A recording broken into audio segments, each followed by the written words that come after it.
오늘 우리에게 주시는 하나님의 말씀은 사무엘상 1장 1절에서 20절까지입니다. 주보와 조금 다른데요. 사무엘상 1장 1절에서 20절까지입니다.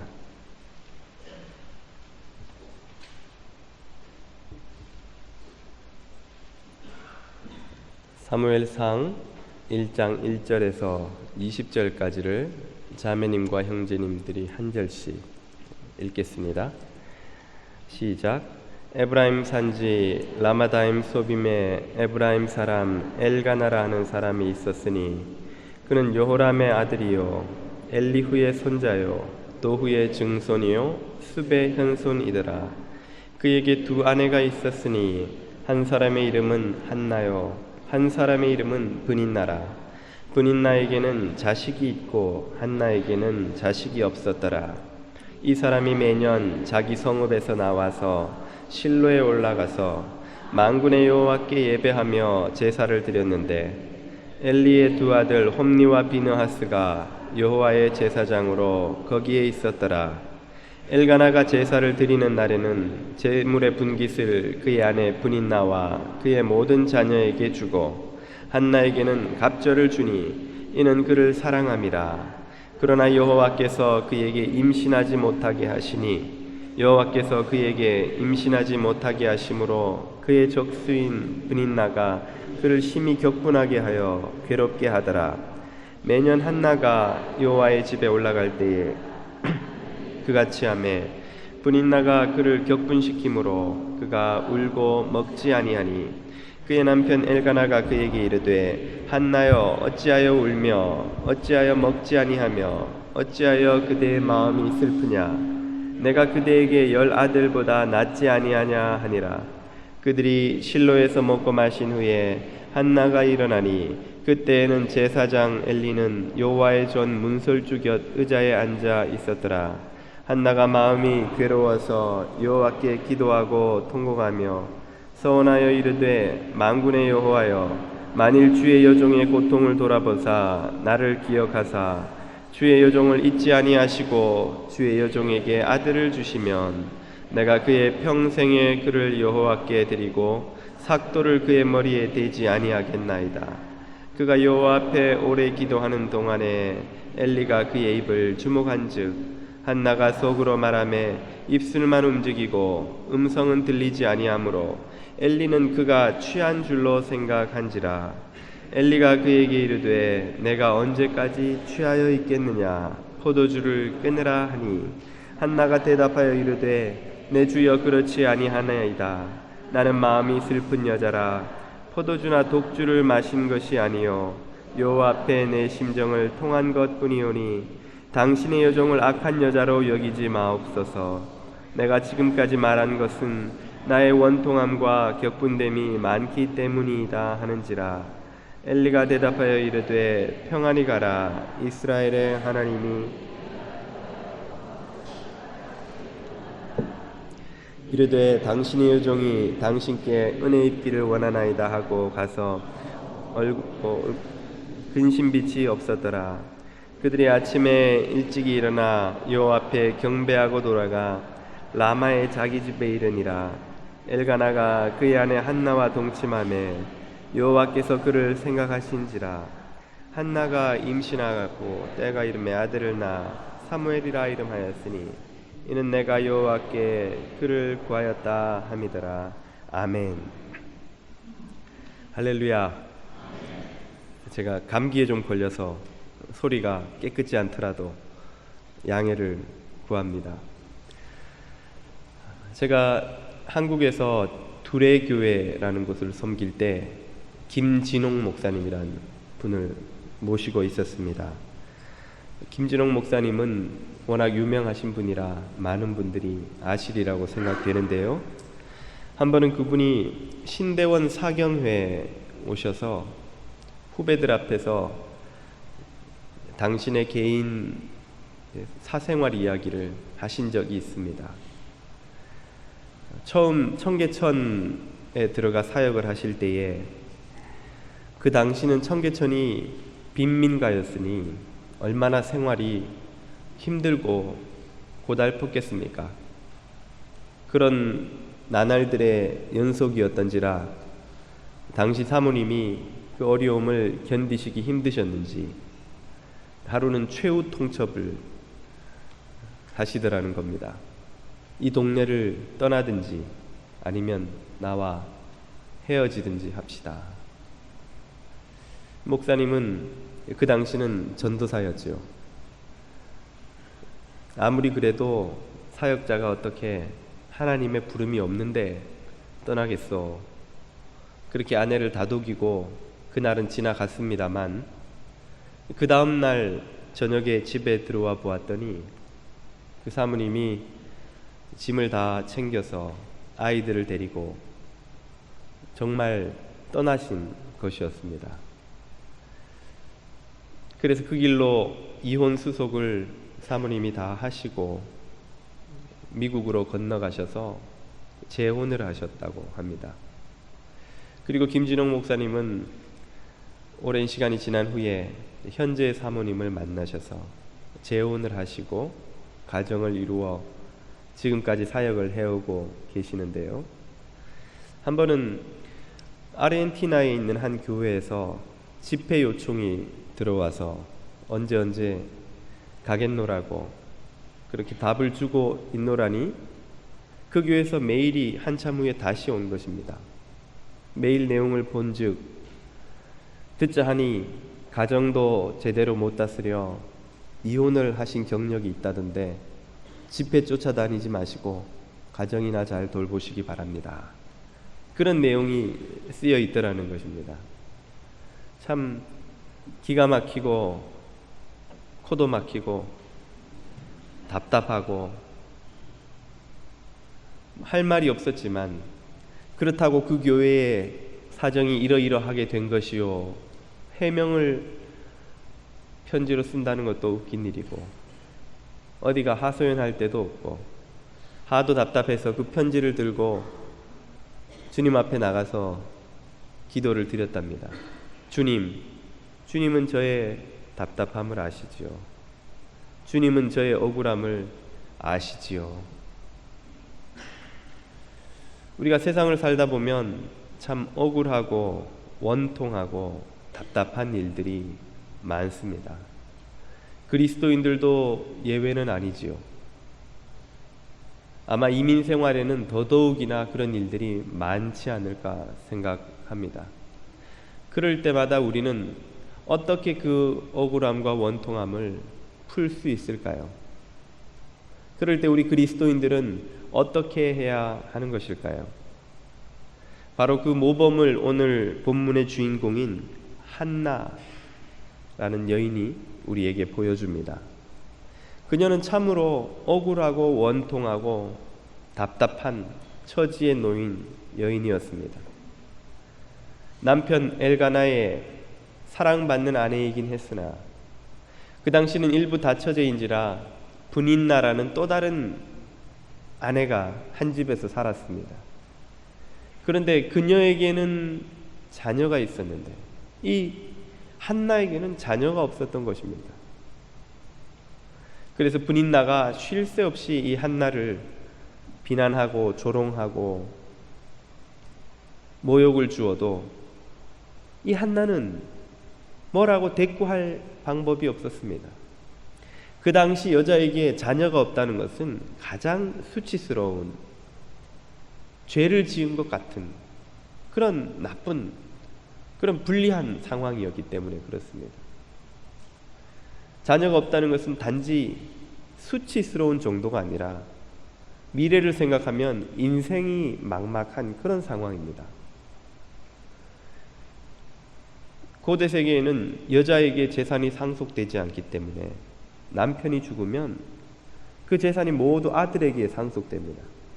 아들이 없는 한나는 꼼짝없이 아무도 돌볼 리가 없는 초라한 신세로 전락하고 심지어 집에서 쫓겨나서 길에서 비참한 인생의 말로를 맞을 수도 있는 그런 상황인 것입니다. 한마디로 노후 대책이 아무것도 없는 거예요. 그래서 고대 세계에서는 레위기를 보면 항상 가장 사회의 약자들을 묘사할 때 고아와 과부와 객과 이렇게 나갑니다. 고아 다음으로 서러운 인생이 미망인입니다. 남편은 죽었는데 아들이 없는 그런 미망인보다 더 서러운 신세는 없었다고 할 것입니다. 그러니 이 한나의 억울함과 원통함이 얼마나 컸겠습니까? 가만히 있어도 서럽고 답답하고 막막한데 브린나가 쉴 새 없이 자신을 비난하고 욕하고 조롱하고 괴롭게 하니 그 원통함이 하늘에 닿을 법하다 하겠습니다. 그런 그 한나가 그녀의 원통함을 어떻게 풀었는지를 한번 보십시오. 본문 10절을 보면 이렇게 말합니다. 한나가 마음이 괴로워서 여호와께 기도하고 통곡하며 여호와께 기도하고 통곡했습니다.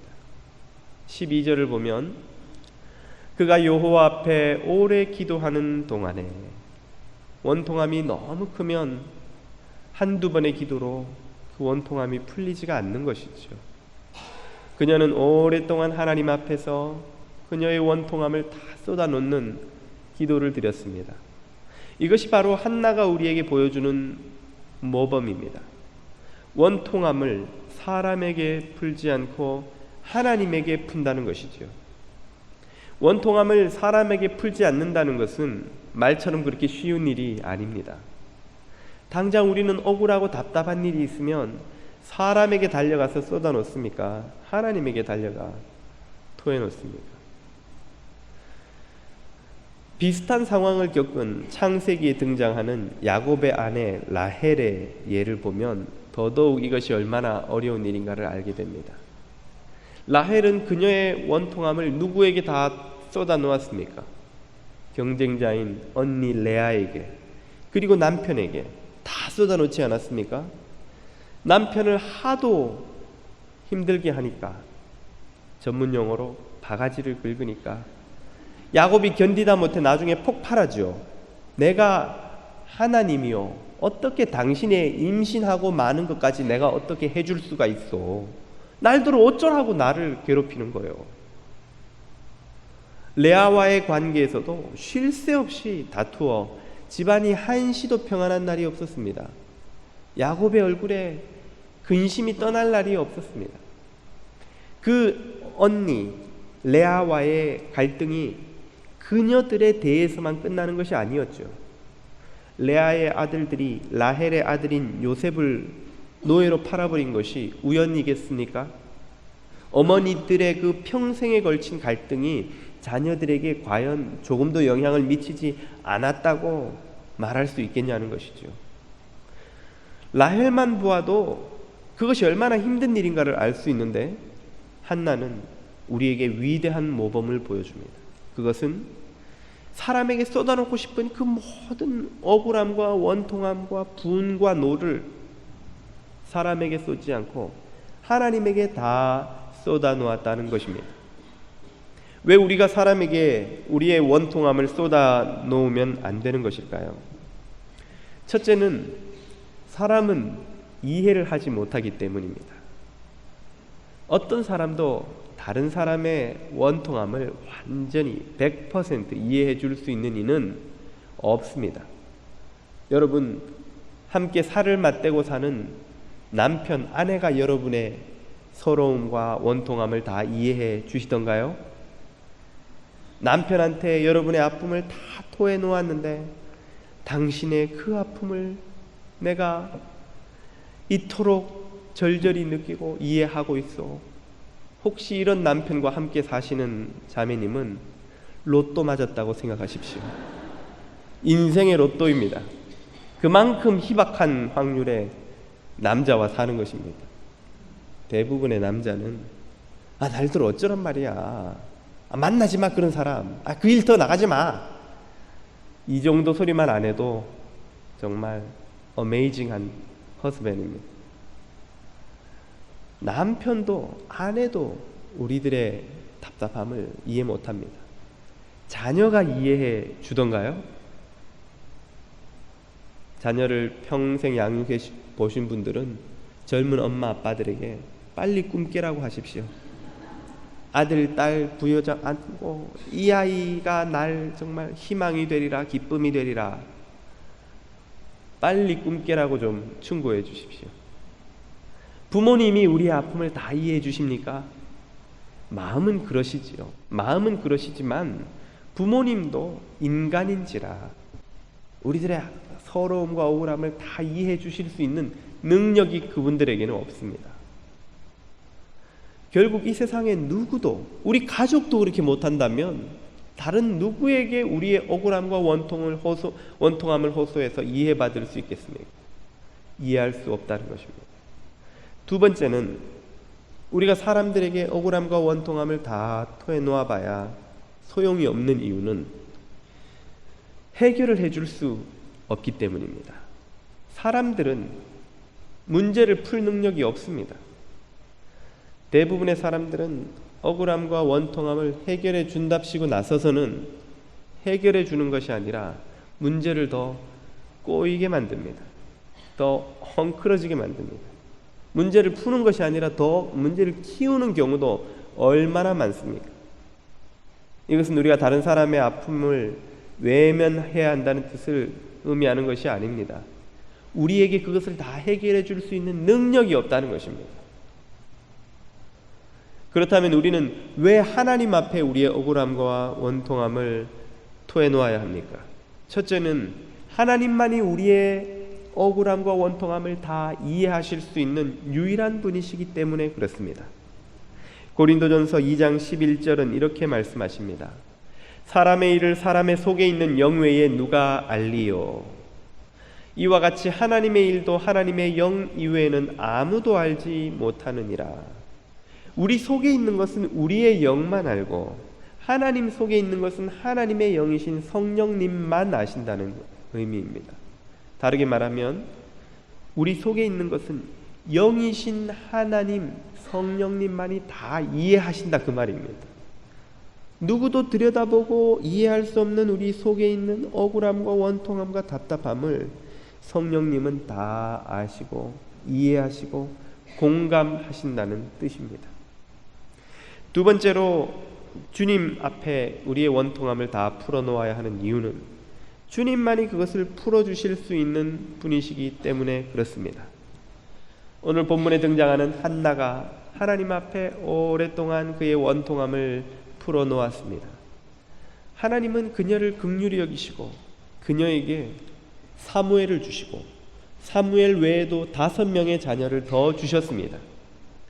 분인나가 더 이상 조롱할 거리가 없도록 비난할 거리가 없도록 고대 세계에서 여자에게 가장 큰 영광은 많은 자녀였습니다. 그래서 한나는 분인나 앞에서 당당하고 남편 앞에서도 당당하고 그녀의 인생에도 모든 것을 보장받는 자녀들을 넘치게 선물로 허락받은 것입니다. 우리 인생의 문제를 해결하실 수 있는 유일한 분은 하나님이십니다. 하나님만이 전능하시고 하나님만이 전후 좌우 모든 문맥을 아시고 수많은 인생들의 문제를 수십억의 인류 역사를 통틀자면 수백억의 인생의 문제를 해결해 오신 그 전문가이신 하나님께서 우리들의 문제도 가장 잘 아시고 해결하실 수 있다는 것입니다. 그러므로 하나님만이 문제를 해결하실 수 있는 분이기에 우리가 하나님 앞에 우리의 원통함을 토로하는 것입니다. 마지막 세 번째로 우리가 하나님 앞에 우리의 원통함을 다 털어놓아야 하는 이유는 그 과정을 통해서 하나님이 우리에게 놀라운 은총을 허락하시기 때문입니다. 그 은총은 어떤 것입니까? 그것은 바로 인격이 성숙되는 은총, 속사람이 변화되는 은총, 한마디로 성화되는 은총입니다. 우리의 내면 세계가 속사람이 영과 인격이 언제 변화됩니까? 찬양할 때도 변화되고 섬길 때도 변화되고 주님을 경배할 때도 변화되지만 그 무엇보다 큰 변화를 경험하는 시간은 바로 우리의 억울함과 원통함을 사람에게 풀지 않고 하나님에게 푸는 그 시간입니다. 베드로전서 2장 19절 20절은 이렇게 말씀하시죠. 애매히 고난을 받아도, 애매히는 억울하게 라는 뜻입니다.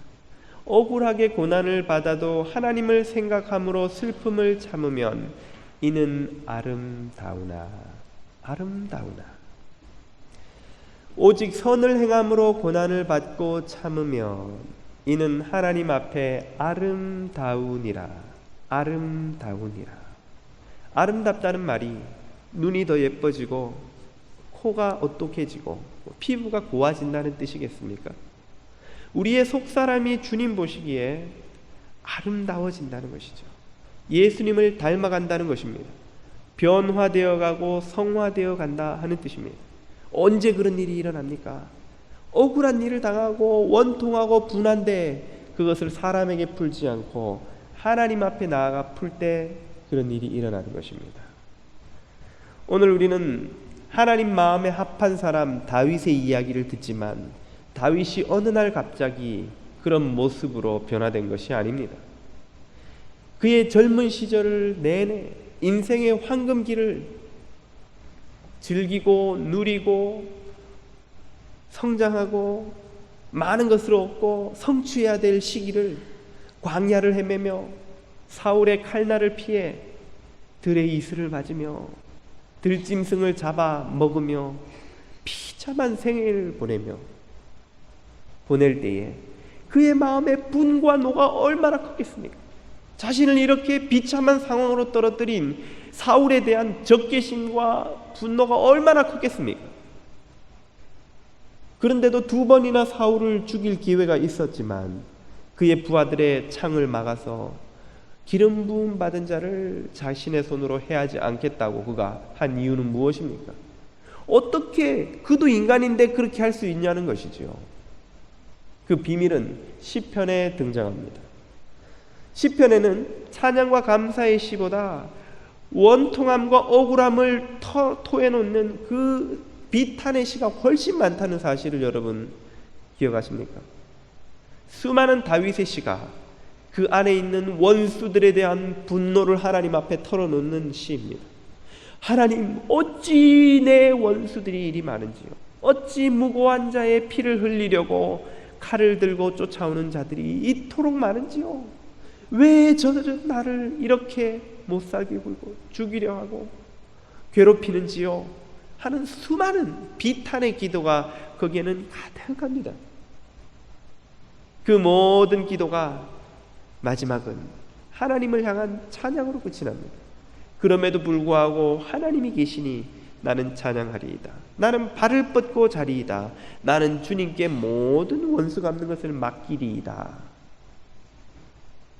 다윗이 다윗 될 수 있었던 것은 그가 하나님 마음에 합한 자라는 아름다운 칭찬을 받을 수 있었던 것은 그의 모든 분과 노와 원한을 스스로 갚으려 하지 않고 하나님께 모두 맡겨서 하나님께서 친히 풀어주시기를 기대했던 그 기도의 시간 때문인 것입니다.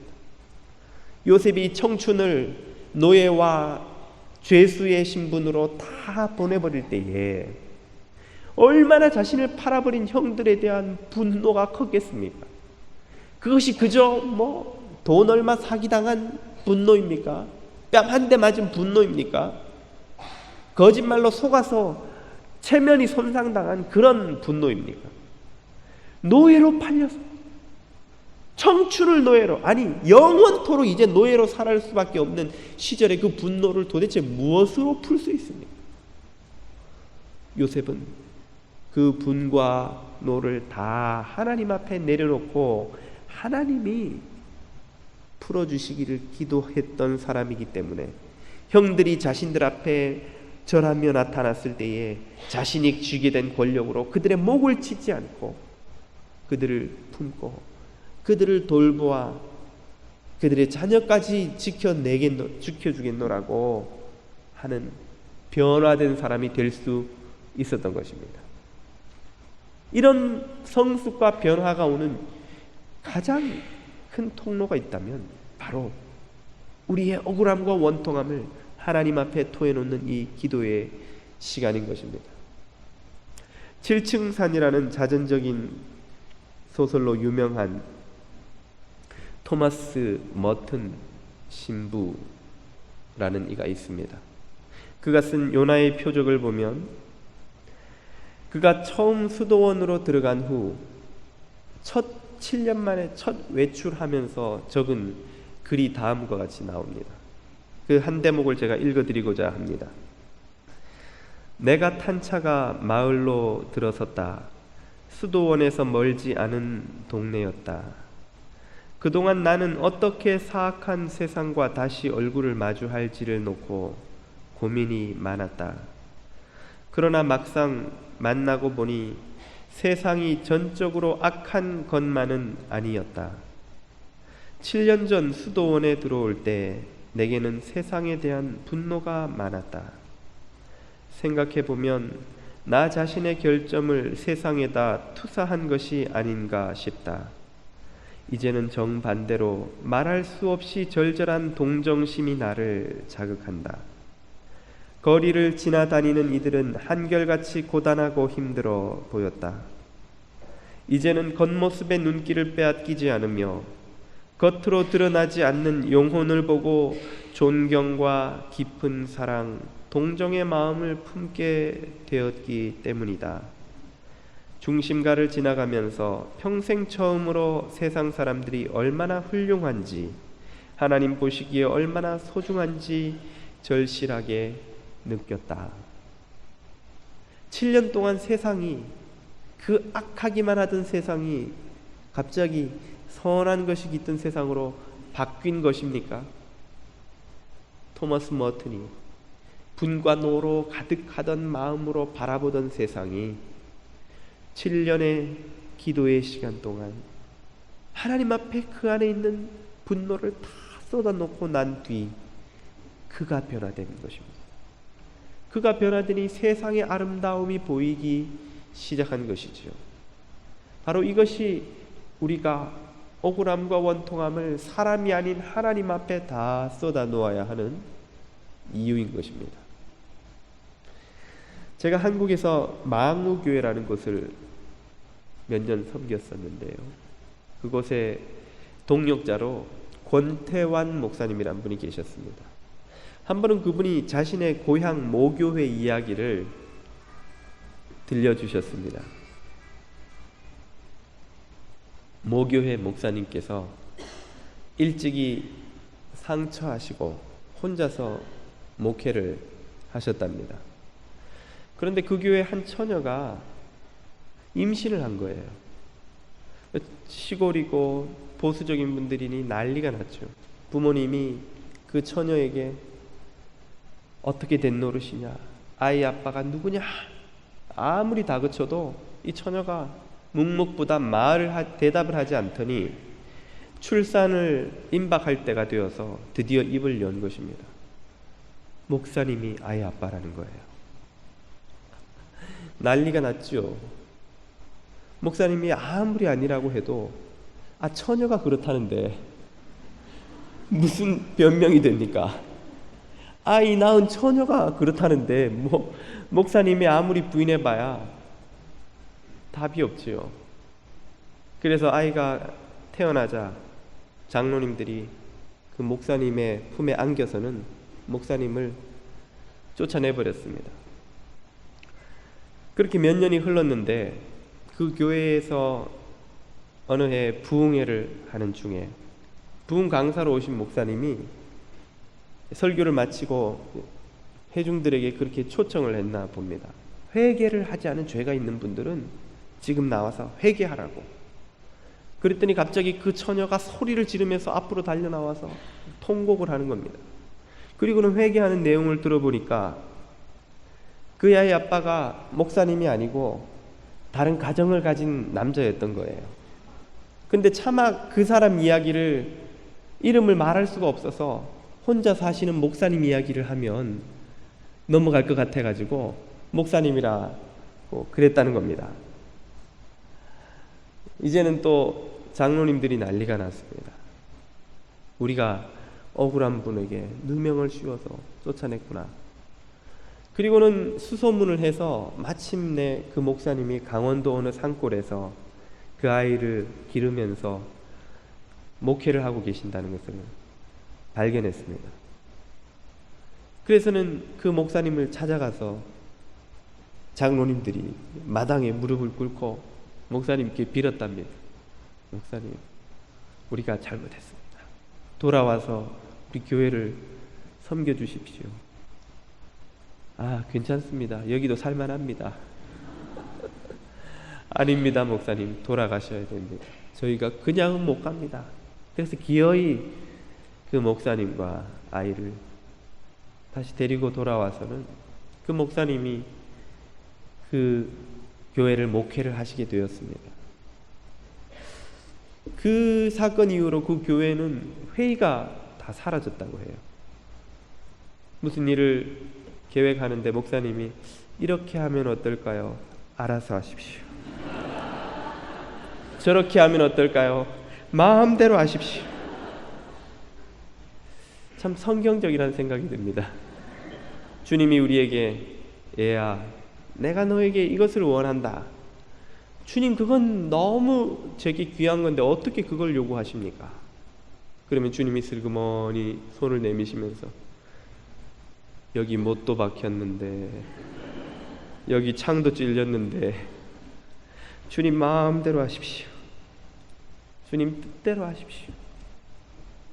우리가 주님을 섬기는 이유도 그것 아니겠습니까? 이 목사님이 아무리 아니라고 해도 안 믿어주고, 그러면 다른 방법도 있죠. 친자 확인 검사를 합시다. 그리고 당신들 내 명예훼손으로 다 걸겠어. 아마 그랬다면 진실이 그때 밝혀졌을지는 모르겠습니다. 그러나 그 과정에서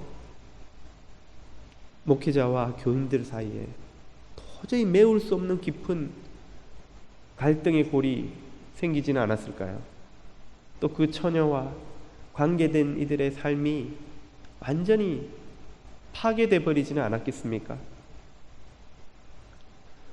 억울하고 원통하고 답답하지만 목사님은 해명할 길이 없자 결국은 하나님께 억울함과 원통함을 다 맡긴 것입니다. 그러자 하나님께서 놀라운 방법으로 그의 원통함을 풀어주시고 교회에 큰 위기가 되었을 일이 전화위복이 되게 해주신 것입니다. 우리에게 억울함과 원통한 일이 얼마나 많습니까? 그런데 사람이 억울한 일을 당하면 그 사람 본인보다 부모님은 더 속상하고 원통하지 않습니까? 막 좀 속된 말로 미치고 팔딱 뛰고 싶고 막 제정신이 아닌 게 부모님이 아닌가 말입니다.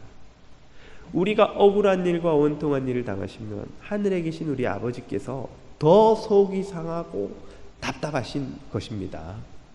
그 하나님께 맡겨드려서 그분이 원통함을 풀도록 하실 수 있기를 바랍니다. 그분이 풀면 문제가 바로 풀립니다.